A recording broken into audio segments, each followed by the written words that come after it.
ಕರ್ನಾಟಕ ರಾಜ್ಯದ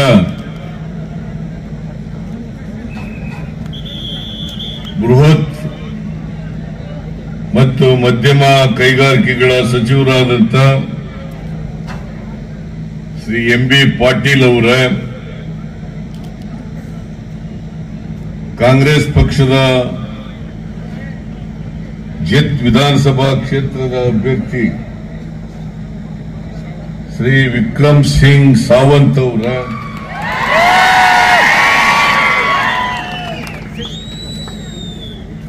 ಬೀಳಗಿ ಕ್ಷೇತ್ರದ ಶಾಸಕರು ಅಟ್ಟಿ ಚಿನ್ನದ ಗಣಿ ಅದರ ಅಧ್ಯಕ್ಷರು ಆದಂತ ಜೆ.ಟಿ. ಪಾಟೀಲ್ ಅವರ ಲಕ್ಷ್ಮಣರಾವ್ ಚಿಂಗ್ಳೆ ಅವರ ವೇದಿಕೆ ಮೇಲೆ ಇರ್ತಕ್ಕಂಥ ಎಲ್ಲ ಕಾಂಗ್ರೆಸ್ಸಿನ ಮುಖಂಡರುಗಳ ಇತರ ಎಲ್ಲ ಸ್ನೇಹಿತರೆ, ಇಲ್ಲಿ ಆಗಮಿಸಿರ್ತಕ್ಕಂಥ ಎಲ್ಲ ಆತ್ಮೀಯ ಸೋದರ ಸೋದರಿಯರೇ, ಎಲ್ಲ ಯುವಕ ಮಿತ್ರರೇ, ಮಾಧ್ಯಮದ ಎಲ್ಲ ಗೆಳೆಯರೇ, ನಾನು ತಡವಾಗಿ ಬಂದಿದ್ದೇನೆ, ಕ್ಷಮಿಸಬೇಕು.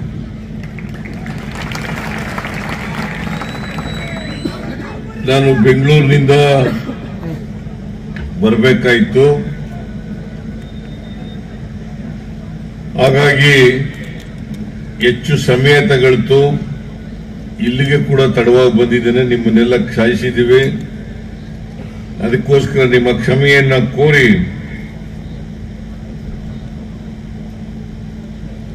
ಈ ತಿಂಗಳು 20ನೇ ತಾರೀಕು ಮಹಾರಾಷ್ಟ್ರ ವಿಧಾನಸಭೆಗೆ ಚುನಾವಣೆ ನಡೀತಾ ಇದೆ. ಈ ಚುನಾವಣೆಯಲ್ಲಿ ಕಾಂಗ್ರೆಸ್ ಪಕ್ಷದ ವಿಧಾನಸಭಾ ಸದಸ್ಯರಾದಂಥ ವಿಕ್ರಮ್ ಸಿಂಗ್ ಸಾವಂತ್ ರವರು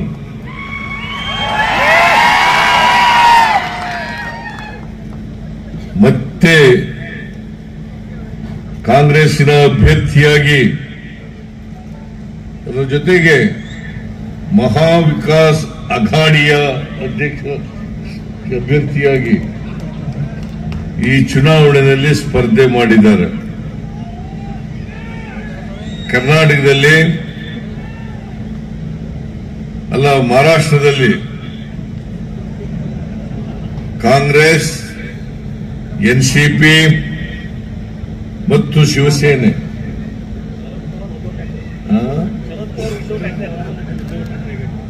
ಅದೇ ಉದ್ಧವ್ ಠಾಕ್ರೆ, ಶರದ್ ಪವಾರ್,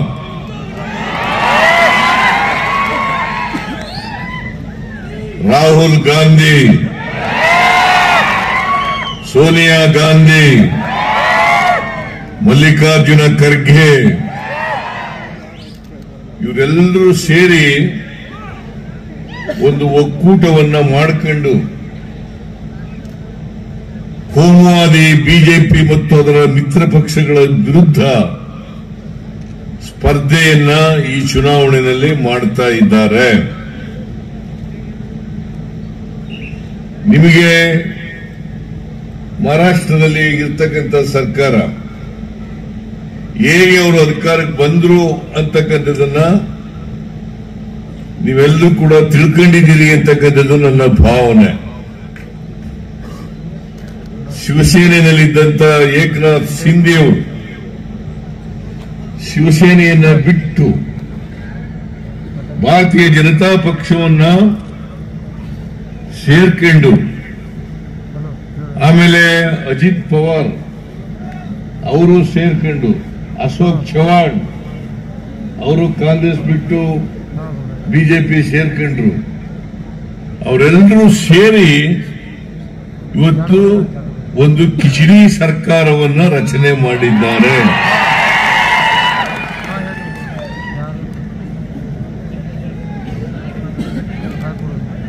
ಭಾರತೀಯ ಜನತಾ ಪಕ್ಷ 2019ಕ್ಕಿಂತ ಹಿಂದೆ ಅಧಿಕಾರದಲ್ಲಿ ಇತ್ತು. ಫಡ್ನವೀಸ್ ಅವರು ಚೀಫ್ ಮಿನಿಸ್ಟರ್ ಆಗಿದ್ರು. ಆಮೇಲೆ ಅವರು ಸೋತರು. ಕಳೆದ ಚುನಾವಣೆಯಲ್ಲಿ ಯಾವ ಪಕ್ಷಕ್ಕೂ ಕೂಡ ಬಹುಮತ ಬರಲಿಲ್ಲ.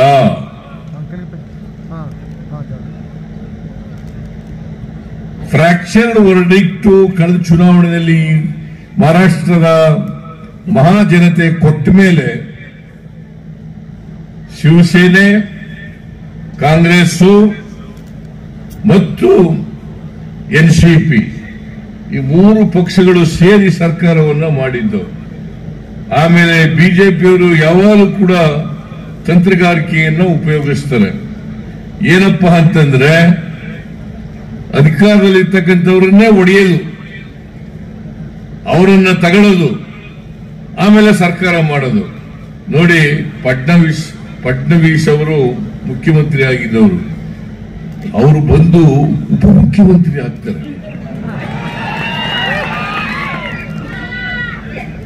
ಅಧಿಕಾರಕ್ಕೋಸ್ಕರ ಏನ್ ಬೇಕಾದ್ರೂ ಮಾಡ್ತಾರೆ.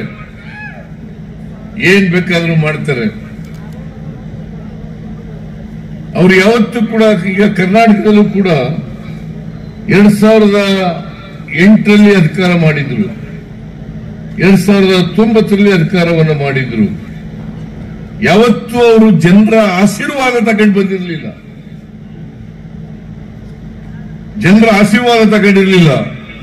ಅವರು 2008ರಲ್ಲಿ 110 ಸ್ಥಾನಗಳನ್ನು ಗೆದ್ದಿದ್ರು ಕರ್ನಾಟಕದಲ್ಲಿ. ಆಮೇಲೆ 2018ರಲ್ಲಿ 104 ಸ್ಥಾನಗಳನ್ನು ಗೆದ್ರು. ಯಾವತ್ತೂ ಅವರು ಸರಳ ಬಹುಮತವನ್ನು ಪಡ್ಕೊಳ್ಳಲಿಲ್ಲ. ಆದರೂ ಆಪರೇಷನ್ ಕಮಲ ಮಾಡಿ,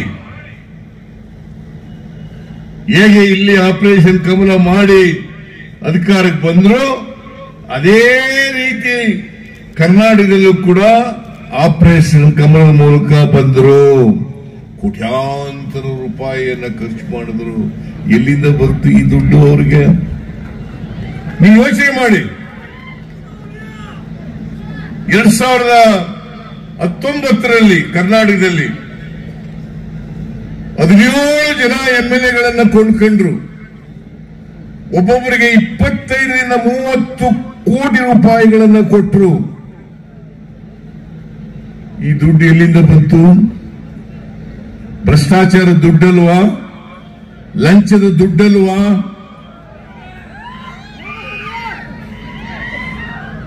ನರೇಂದ್ರ ಮೋದಿ ಅವರು ಸತ್ಯ ಹರಿಶ್ಚಂದ್ರರಂತೆ ಮಾತಾಡ್ತಾರೆ. ಅವ್ರ ಪಕ್ಷ ಭ್ರಷ್ಟಾಚಾರದಲ್ಲಿ ಮುಳುಗೋಗಿದೆ. ಮೊನ್ನೆ ಇಲ್ಲಿ ಬಂದಾಗ ಕರ್ನಾಟಕ ಸರ್ಕಾರದ ಮೇಲೆ ಆರೋಪ ಮಾಡಿದ್ದಾರೆ. ಏನಂತಂದ್ರೆ, ಸಿದ್ದರಾಮಯ್ಯನವರು ಮಹಾರಾಷ್ಟ್ರ ಚುನಾವಣೆಗೆ ಎಕ್ಸೈಸ್ ಡಿಪಾರ್ಟ್ಮೆಂಟ್ ನಲ್ಲಿ ದುಡ್ಡು ಮಾಡಿ 700 ಕೋಟಿ ರೂಪಾಯಿಗಳನ್ನು ಕಳಿಸಿಕೊಟ್ಟಿದ್ದಾರೆ. ಅದಕ್ಕೆ ನಾನು ಹೇಳಿದೆ, ಶಿಗ್ಗಾವಿನಲ್ಲಿ ಹೇಳಿದೆ, ನಾನು ಒಂದೇ ಒಂದು ರೂಪಾಯಿ ಎಕ್ಸೈಸ್ ಡಿಪಾರ್ಟ್ಮೆಂಟ್ ನಿಂದ ನಾನು ಪಡ್ಕೊಂಡಿದ್ರೆ ನಾನು ರಾಜಕೀಯದಿಂದ ನಿವೃತ್ತಿ ಆಗ್ತೀನಿ. ಈ ಸುಳ್ಳು ಆರೋಪ ಮಾಡಿದಾರಲ್ಲ ನರೇಂದ್ರ ಮೋದಿಜಿ, ಈ ದೇಶದ ಪ್ರಧಾನಮಂತ್ರಿ, ಒಂದು ಆರೋಪ ಮಾಡುವಾಗ ಸತ್ಯದ ಆಧಾರದ ಮೇಲೆ, ದಾಖಲಾತಿಗಳ ಆಧಾರದ ಮೇಲೆ ಆರೋಪವನ್ನು ಮಾಡಬೇಕು. ಯಾವುದು ಇಲ್ಲೇನೆ ಸತ್ಯಕ್ಕೆ ದೂರವಾದಂತ ದಾಖಲಾತಿಗಳಿಲ್ಲದೆ ಇರ್ತಕ್ಕಂಥ ಆರೋಪವನ್ನ ನರೇಂದ್ರ ಮೋದಿ ಅವರು ಮಾಡಿದ್ದಾರೆ. ನಾನು ಈಗಲೂ ಕೂಡ ಬದ್ಧನಾಗಿದ್ದೇನೆ. ಈಗಲೂ ಈ ಸವಾಲನ್ನ ಮಹಾರಾಷ್ಟ್ರದಲ್ಲಿ ಇಲ್ಲಿ ವಿಧಾನಸಭಾ ಕ್ಷೇತ್ರದಲ್ಲಿ ಹಾಕ್ತಾ ಇದ್ದೇನೆ. 1 ರೂಪಾಯಿ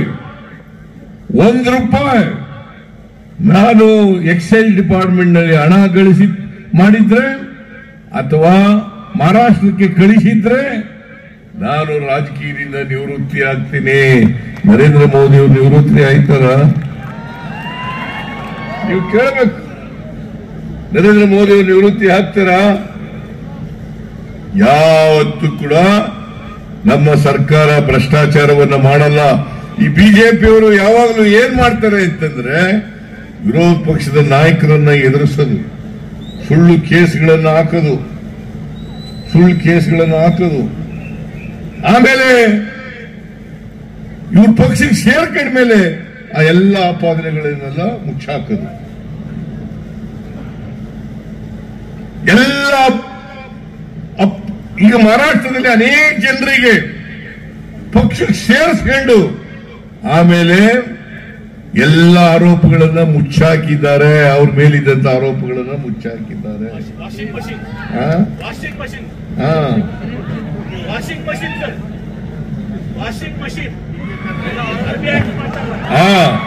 ಇವರು ನಮ್ಮ MB ಪಾಟೀಲ್ ಹೇಳ್ತಾರೆ, ಈ ಬಿಜೆಪಿ ಹೆಂಗೆ ಅಂತಂದ್ರೆ, ಇವರು ಯಾರ ಮೇಲೆ ಆರೋಪ ಮಾಡ್ತಾರೆ ಅವರು ಸೇರ್ಕೊಂಡ ಮೇಲೆ ಅವರನ್ನ ವಾಷಿಂಗ್ ಮಿಷಿನ್ ತರ ಬಿಜೆಪಿಯವರು ಕೆಲಸ,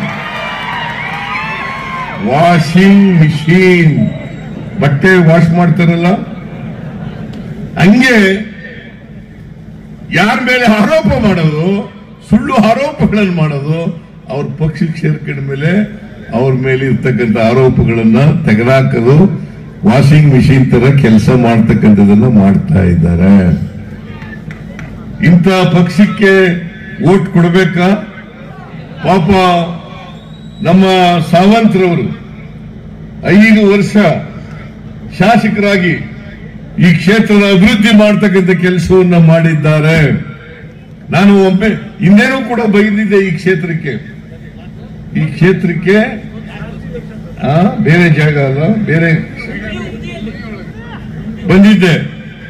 ಆಗ ನೀವೆಲ್ಲರೂ ಕೂಡ ನನ್ನ ಮನವಿಗೆ ಹೋಗೊಟ್ಟು ಸಾವಂತ್ರವರನ್ನ ಗೆಲ್ಲಿಸ್ಕೊಟ್ಟಿದ್ರಿ. ಈ ಸಾರಿನೂ ಕೂಡ ತಾವೆಲ್ಲ ಅವರಿಗೆ ಆಶೀರ್ವಾದವನ್ನ ಮಾಡಬೇಕು ಅಂತಕ್ಕಂಥ ಮಾತು ನಾನು ಹೇಳಲಿಕ್ಕೆ ಬಯಸ್ತಾ ಇದ್ದೇನೆ. ನರೇಂದ್ರ ಮೋದಿ ಅವರಾಗ್ಲಿ, ಫಡ್ನವೀಸ್ ಅವರಾಗ್ಲಿ ನುಡಿದಂತೆ ನಡೆದಿದ್ದಾರಾ? ಹೇಳಿ ನೀವೇ.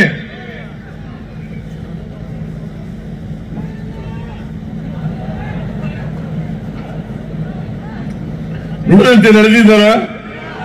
ಏನಾಯ್ತು? ನರೇಂದ್ರ ಮೋದಿ ಅವರು ಹೇಳಿದ್ರು 2014ರಲ್ಲಿ ವಿದೇಶದಲ್ಲಿ ಕಪ್ಪು ಹಣ ಇದೆ, ಅದನ್ನ ತಗೊಬಂದು ಎಲ್ಲರ ಅಕೌಂಟಿಗೆ 15 ಲಕ್ಷ ಕೊಟ್ಬಿಡ್ತೀನಿ ಅಂತ ಹೇಳಿದ್ರು. ಕೊಟ್ರೇನ್ರಿ? 2 ಕೋಟಿ ಉದ್ಯೋಗಗಳನ್ನ ಪ್ರತಿ ವರ್ಷ ಸೃಷ್ಟಿ ಮಾಡ್ತೇನೆ, ನಿರುದ್ಯೋಗಿ ಯುವಕರಿಗೆ ಕೊಡ್ತೀನಿ ಅಂತಂದ್ರು. ಕೊಟ್ರ? ರೈತರ ಆದಾಯ ದುಪ್ಪಟ್ಟು ಮಾಡ್ತೇನೆ, 1 ಲಕ್ಷ ಆದಾಯ ಬರ್ತಾ ಇದ್ರೆ 2 ಲಕ್ಷ ಮಾಡ್ತೇನೆ ಮಾಡಿದ್ರ? ಗೊಬ್ಬರದ ಬೆಲೆ ಇಳಿಸಿದ್ರ? ಆಹಾರ ಪದಾರ್ಥಗಳ ಬೆಲೆ ಇಳಿಸಿದ್ರ? ಪೆಟ್ರೋಲ್ ಬೆಲೆ ಇಳಿಸಿದ್ರ? ಡೀಸೆಲ್ ಬೆಲೆ ಇಳಿಸಿದ್ರ? ನರೇಂದ್ರ ಮೋದಿ ಅವರು ಹೇಳಿದ್ರು ಅಚ್ಚೇ ದಿನ ಹೀಗೆ ಬಂತ.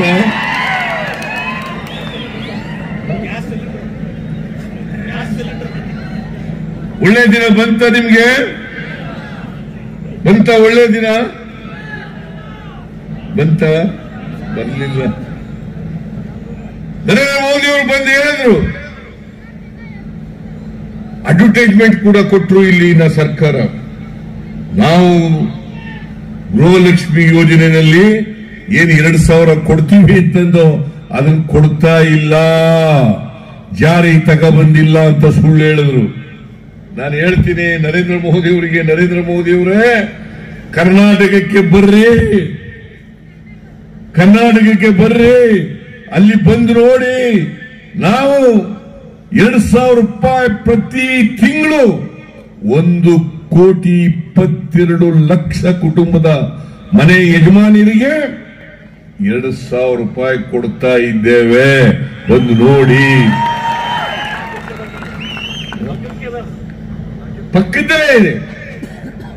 ಪಕ್ಕದಲ್ಲೇ ನೀವು ಬಂದು ನೋಡಿ, ಬಿಜೆಪಿಯವರು ಬಂದು ನೋಡ್ಲಿ, ಏಕನಾಥ್ ಶಿಂದೆ ಬಂದು ನೋಡ್ಲಿ, ನರೇಂದ್ರ ಮೋದಿ ಅವರು ಬಂದು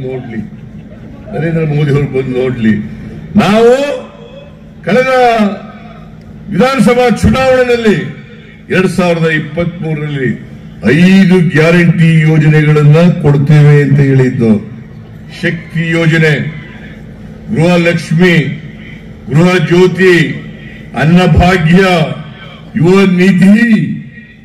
ನಾವು ಅಧಿಕಾರಕ್ಕೆ ಬಂದ 6-7 ತಿಂಗಳಲ್ಲೇ ಎಲ್ಲ ಯೋಜನೆಗಳನ್ನ ಜಾರಿ ಮಾಡಿದ್ದು.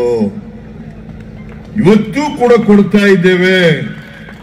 ನರೇಂದ್ರ ಮೋದಿ ಅವರು ಹೇಳಿದರು, ಈ ಯೋಜನೆಗಳನ್ನ ಜಾರಿ ಮಾಡಿದ್ರೆ ದೇಶ ಉಳಿಯಲ್ಲ,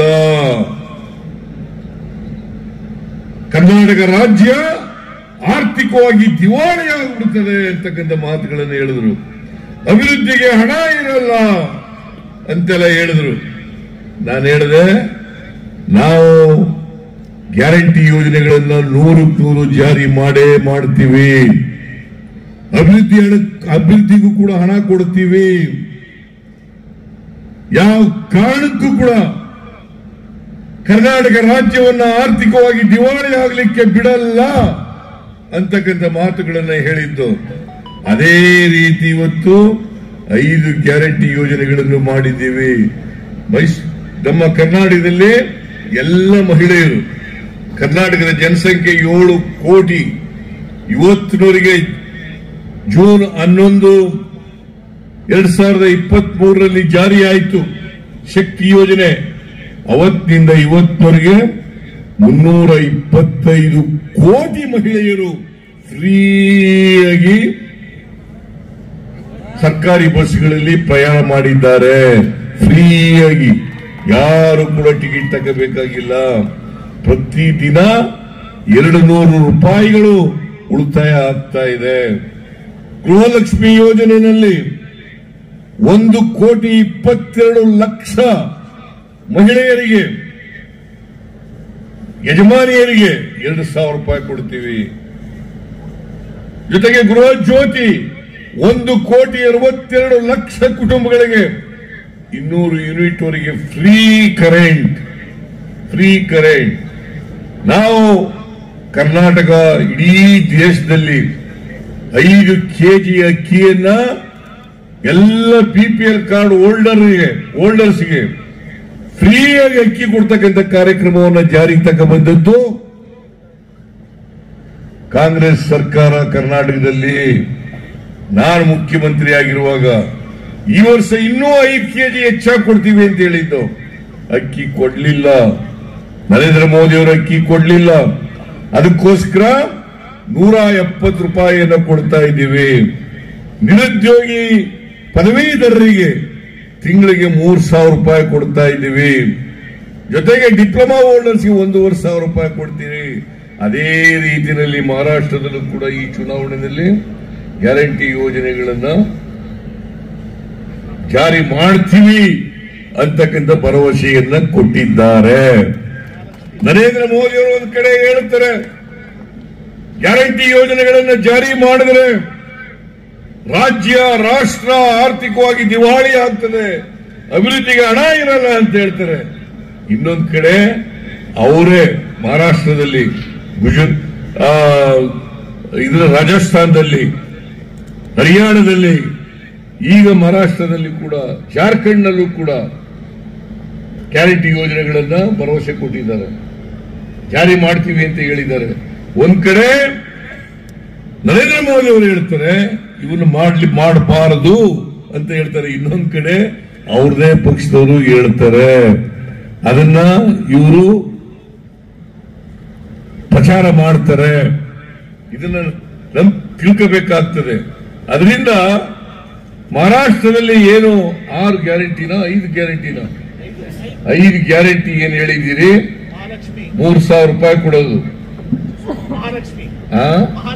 ಮಹಾಲಕ್ಷ್ಮಿ ಯೋಜನೆ ನಾವು 2,000 ಕೊಟ್ರೆ ಇವರು 3,000 ಕೊಡ್ತೀವಿ ಅಂತ ಹೇಳ್ತಾ ಇದ್ದಾರೆ. ತಿಂಗಳಿಗೆ 3,000, ಮನೆ ಯಜಮಾನಿಗೆ 3,000 ರೂಪಾಯಿ. ಜೊತೆಗೆ ಎಲ್ಲ ಸರ್ಕಾರಿ ಬಸ್ಗಳಲ್ಲಿ ಫ್ರೀಯಾಗಿ ಹೆಣ್ಣುಮಕ್ಕಳು ಅವ್ರ ಕೆಲಸಕ್ಕೆ ಹೋಗಂತ ಸ್ಥಳಗಳಿಗೆ, ತವರು ಮನೆಗಳಿಗೆ ದೇವಸ್ಥಾನಗಳಿಗೆ, ಪ್ರವಾಸ ಸ್ಥಳಗಳಿಗೆ ಹೋಗ್ಲಿಕ್ಕೆ ಅನುಕೂಲ ಆಗ್ತದೆ, ಫ್ರೀಯಾಗಿ ಹೋಗ್ಬೋದು. ಆಮೇಲೆ 6 ಸಿಲಿಂಡರ್ಗಳನ್ನ 500 ರೂಪಾಯಿಗೆ ಕೊಡ್ತಕ್ಕಂಥ ಕೆಲಸವನ್ನ ಮಾಡ್ತಾ ಇದ್ದಾರೆ. 6 ಸಿಲಿಂಡರ್ಗಳು. ಯಾಕೆಂತಂದ್ರೆ ಮನಮೋಹನ್ ಸಿಂಗ್ ರವರ ಕಾಲದಲ್ಲಿ ಒಂದು ಸಿಲಿಂಡರ್ ಗ್ಯಾಸ್ ಬೆಲೆ 414 ರೂಪಾಯಿ ಇತ್ತು. ಈ ಪುಣ್ಯಾತ್ಮ ಬಂದ್ಮೇಲೆ, ನರೇಂದ್ರ ಮೋದಿ ಅವರು ಬಂದ್ಮೇಲೆ 1,000 ರೂಪಾಯಿ ಆಗ್ಬಿಡ್ತು. ಇವ್ರ ಮನೆ ಹಾಳಾಗ 1,000 ರೂಪಾಯಿ ಮಾಡ್ಬಿಟ್ರು. ಪೆಟ್ರೋಲ್ ಬೆಲೆ 71 ರೂಪಾಯಿ ಇತ್ತು ಮನಮೋಹನ್ ಸಿಂಗ್ ರವರು ಇರುವಾಗ. ಇವ್ರು ಬಂದ್ಮೇಲೆ 102 ರೂಪಾಯಿ ಆಯ್ತು. ಡೀಸೆಲ್ ಬೆಲೆ 48 ರೂಪಾಯಿ ಇತ್ತು. ಇವ್ರು ಬಂದ್ಮೇಲೆ ಎಷ್ಟು? 90 ರೂಪಾಯಿ ಮೇಲಾಯ್ತು. ಇದೇನಾ ನರೇಂದ್ರ ಮೋದಿಜಿ ಬಡವರಿಗೆ ಸಹಾಯ ಮಾಡೋದು? ಇದೇನಾ? ಇವತ್ತು ಎಲ್ಲ ಬೆಲೆಗಳನ್ನೆಲ್ಲ ಏರಿಸ್ಬಿಟ್ಟಿದ್ದಾರೆ. ಆದ್ರಿಂದ ನಾನು ಇಷ್ಟೇ ಹೇಳ್ತೀನಿ, ಈ ಮಹಾ ವಿಕಾಸ್ ಅಘಾಡಿ ಅದರ ಅಭ್ಯರ್ಥಿಯಾಗೇನು ಇದ್ದಾರೆ, ಇವ್ರನ್ನ ಗೆಲ್ಲಿಸಿದ್ರೆ ನನಗಿರ್ತಕ್ಕಂಥ ಇನ್ಫಾರ್ಮೇಶನ್ ಪ್ರಕಾರ ಇವರು 100ಕ್ಕೆ 100 ಗೆದ್ದೇ ಗೆಲ್ತಾರೆ. ಮಹಾ ವಿಕಾಸ್ ಅಘಾಡಿ ಅಧಿಕಾರಕ್ಕೆ ಬಂದೇ ಬರ್ತದೆ ಅಂತಕ್ಕಂಥ ವಿಶ್ವಾಸ ನನಗಿದೆ. ಅದು ಬಂದ ಮೇಲೆ ಎಲ್ಲ ಗ್ಯಾರಂಟಿ ಏನೇನು ಮಾಡಿದೀವಿ ಅವನ್ನೆಲ್ಲನೂ ಕೂಡ ಜಾರಿ ಮಾಡ್ತಕ್ಕಂಥದನ್ನು ಮಾಡ್ತೇವೆ. ನಾವು ಕರ್ನಾಟಕದಲ್ಲಿ 1.5 ವರ್ಷದಿಂದ ನಾವು ಅಧಿಕಾರಕ್ಕೆ ಬಂದು 1.5 ವರ್ಷ ಆಯ್ತು. 1.5 ವರ್ಷದಿಂದ ಜಾರಿ ಮಾಡ್ತಾ ಇದ್ದೀವಿ. ಕಾಂಗ್ರೆಸ್ ಪಕ್ಷ ಯಾವಾಗಲೂ ಕೂಡ ಕೊಟ್ಟ ಮಾತಿಗೆ ತಪ್ಪಿಸ್ಗಳಲ್ಲ,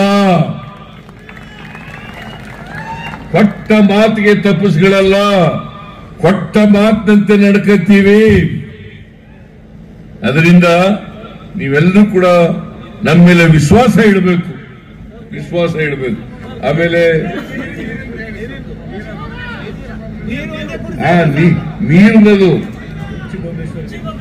ನೀರು ನಾವು ಕೊಡ್ತೇವೆ. ಇವರು ಆಗ ಹೋದ್ ಸರಿ ಮಂತ್ರಿ ಇದಲ್ಲ, ನೀರಾವರಿ ಸಚಿವರಾಗಿದ್ರು ಇವರು ಹಿಂದೆ. ನಾನು ಹೇಳಿದ್ರು, ನನಗೆ ಹೋದ್ ಸಾರಿನೂ ಕೂಡ ಜೊತೆಲಿ ಇದ್ರು.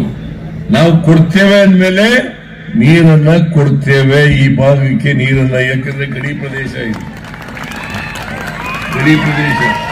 ಈ ಗಡಿ ಪ್ರದೇಶದಲ್ಲಿ ನೀರನ್ನ ಕೊಡ್ತೇವೆ ಅಂತಕ್ಕಂಥ ಮಾತುಗಳನ್ನ ಈ ಸಂದರ್ಭದಲ್ಲಿ ಹೇಳಿ, ಇವತ್ತು ನೀವೆಲ್ಲರೂ ಕೂಡ ಬಹಳ ನಾವು ಈಗ ಹೋಗ್ಬೇಕಾಗಿರೋದ್ರಿಂದ ನಾನು ಹೆಚ್ಚು ಮಾತನಾಡ್ಲಿಕ್ಕೆ ಹೋಗಲ್ಲ. ದಯಮಾಡಿ ವಿಕ್ರಮ್ ಸಿಂಗ್ ಸಾವಂತ್ ಅವರಿಗೆ ಮತ್ತೊಮ್ಮೆ ಆಶೀರ್ವಾದ ಮಾಡಿ ಅವರನ್ನ ವಿಧಾನಸಭೆಗೆ ಕಳಿಸಿಕೊಡಬೇಕು ಅಂತ ಹೇಳಿ ನಿಮ್ಮಲ್ಲಿ ಕಳಕಳಿಯ ಪ್ರಾರ್ಥನೆಯನ್ನು ಮಾಡಿ ನನ್ನ ಮಾತುಗಳನ್ನು ಮುಗಿಸ್ತೇನೆ. ಜೈ ಹಿಂದ್, ಜೈ ಮಹಾರಾಷ್ಟ್ರ. ಕಾಂಗ್ರೆಸ್ ಪಕ್ಷಾचा ಜೈ ಕರ್ನಾಟಕ.